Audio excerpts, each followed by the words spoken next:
ഞാനിന്ന് അധികം മസാലയൊന്നുമില്ലാതെ പെട്ടെന്ന് ഉണ്ടാക്കാൻ പറ്റിയ ഒരു ചിക്കൻ ഡ്രൈ ഫ്രൈ ആണ് ഉണ്ടാക്കുന്നത്. അതിനാവശ്യമുള്ള സാധനം ചിക്കന് ചെറിയ പീസസായിട്ട് അരിഞ്ഞത്, മുളക് പൊടി, മല്ലിപ്പൊടി, പെരിഞ്ചീരകം, ഇഞ്ചിയും വെളുത്തുള്ളിയും കൂടെ അരച്ചത്, ഗരം മസാല, മഞ്ഞൾപ്പൊടി, അല്ലാതെ കൂടുതലായിട്ടൊന്നും വേണ്ട. പിന്നെ അതിലൂടെ ഉപ്പും. ഇതെല്ലാം കൂടി ഇട്ട് നല്ലവണ്ണം ഈ മസാലകളെല്ലാം കൂടി ഇട്ട് നല്ലവണ്ണം തിരുമ്മി കുറച്ച് നേരം ഒരു അരമണിക്കൂർ ഇരുന്ന് പിടിക്കാൻ വെക്കുക. അതിനകത്ത് ആവശ്യത്തിനുള്ള ഉപ്പും കൂടി ചേർത്തേക്കണം. അത് കഴിഞ്ഞിട്ടാണ് ബാക്കി കാരണം ഞാൻ വരാം.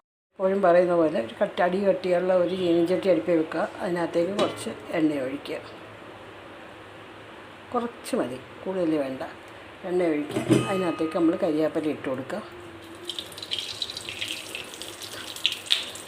കരിവേപ്പില ഇട്ട് കൊടുത്ത് കഴിഞ്ഞിട്ട് നമ്മൾ ചെയ്യേണ്ടതെന്ന് പറഞ്ഞാൽ നമ്മുടെ ചിക്കന് അതിലേക്ക് ഇട്ട് കൊടുക്കുക. അടച്ചങ്ങ് വെക്കുക. കുറച്ച് നേരം അടച്ച് വെച്ച് കഴിയുമ്പോഴത്തേക്ക് അതിൻ്റെ ആ വെള്ളത്തിൽ തന്നെ അത് വെന്ത് കിട്ടും. കൂടുതൽ വെള്ളമൊന്നും ഒഴിക്കണ്ട, ഞാൻ അങ്ങ് വെച്ചാൽ മതി. നമുക്ക് വേറെ പ്രത്യേകിച്ച് നമ്മളിതിനകത്ത് വെള്ളമൊന്നും ചേർക്കണ്ട. അപ്പോൾ ആ സമയം കൊണ്ട് നമ്മൾ കുറച്ച് സവാള, അതായത് ഒരു 3-4 സവാള, ഒരു 700 ഗ്രാം ചിക്കനാണ് ഞാനിപ്പോൾ എടുത്തേക്കുന്നത്. അതിന് ഒരു 3 വലിയ സവാളയാണ് ഞാൻ ചെറുതായിട്ട് അരിഞ്ഞ് വെച്ചേക്കുന്നത്. ഇത് ഏകദേശം വെള്ളം വറ്റി വേവാറാവുമ്പോഴത്തേക്ക് നമ്മൾ എന്ത് ചെയ്യണം, ആ സവാളയും കൂടെ ഇട്ട് കൊടുക്കണം. അപ്പോഴത്തേക്ക് ഞാൻ സവാള ശരിയാക്കിക്കൊണ്ട് വരാം. ഓക്കെ. നമ്മുടെ ചിക്കൻ്റെ ഇപ്പോഴത്തെ അവസ്ഥ ഇതാണ് കേട്ടോ. നമ്മൾ അതിലൊട്ടും വെള്ളമൊന്നും ഒഴിച്ചില്ല. ആദ്യം ഒഴിച്ച 2 സ്പൂൺ എണ്ണ മാത്രമേ ഉള്ളൂ. അതിനകത്ത് കിടന്ന് ഫ്രൈ ആയിക്കൊണ്ടേ ഇരിക്കുന്നു. ഇനി നമ്മൾ ചെയ്യേണ്ടത്, ഇതിനകത്തേക്ക് ആ ചെറുതായി അരിഞ്ഞ് വെച്ച സവാള നമ്മൾ ഇതിലേക്ക് ഇട്ട് കൊടുക്കാം. ഇട്ട് കൊടുത്ത് നല്ലവണ്ണം ഇളക്കി വീണ്ടും അടച്ചു വെച്ച് നല്ല ഡ്രൈ ആവുന്നവരെ അടച്ചു വെച്ചങ്ങ് വേവിക്കണം. പക്ഷെ നമ്മൾ ശ്രദ്ധിച്ചോണം, ഇടയ്ക്കൊന്ന് ഇളക്കി കൊടുത്തേക്കണം. കാരണം അടിക്ക് പിടിക്കരുത് കേട്ടോ.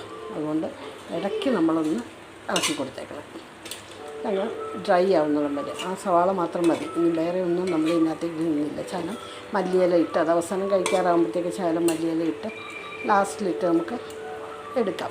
അപ്പോൾ തൽക്കാലം ഉള്ളിയിട്ട് നമ്മൾ സവാള ഇട്ട് അങ്ങ് അടച്ചു വെക്കാം. അടച്ചു വെച്ച് നല്ലവണ്ണം അതങ്ങ് വേവട്ടെ. അവിടെ ഇരുന്ന് താനെ വെന്തോളും. വെള്ളം അതിനകത്തുണ്ട്, ഉള്ള വെള്ളത്തിൽ വെന്തോളും. അല്ലാതെ നമ്മൾ പ്രത്യേകിച്ച് വെള്ളമൊന്നും ഒഴിക്കേണ്ട അതിനകത്ത് കേട്ടോ. നോക്കാം നമുക്ക് 10 മിനിറ്റ് കഴിയും. ഇതാണ് ലാസ്റ്റ് സ്റ്റേജ്. ഞാൻ കുറച്ച് മല്ലിയിലയും കൂടി ഇട്ട് കൊടുത്തിട്ടുണ്ട്. പിന്നെ ജസ്റ്റ് ഇളക്കി ഒന്നുകൂടെ ഒന്ന് ഫ്രൈ ആക്കി എടുക്കുക. അപ്പോൾ പിന്നെ കുഴപ്പമില്ല, ഒരുപാടങ്ങ് ഫ്രൈ ആവില്ല. എന്താണെന്ന് വെച്ചാൽ ഹാർഡായി പോകും, പിന്നെ കഴിക്കാൻ പാടായിരിക്കും. അപ്പോൾ ഒരു ചെറിയ ഒരു വെള്ളം നനവ് ഉള്ള പരുവത്തിനാവുമെന്ന് പറഞ്ഞാൽ നമുക്ക് കഴിക്കാനും നല്ലതാണ്. കുട്ടികൾക്കായാലും കഴിക്കാൻ പറ്റും. പിന്നെ ഇത് ചപ്പാത്തിക്കും ചോറിനും ഒക്കെ എളുപ്പം ഉണ്ടാക്കാൻ പറ്റുന്ന ഒരു കറിയാണ് ചിക്കൻ ഫ്രൈ. ഓക്കെ, നാടൻ ഫ്രൈ. അപ്പം ജസ്റ്റ് കുക്ക് ചെയ്ത് നോക്കുക.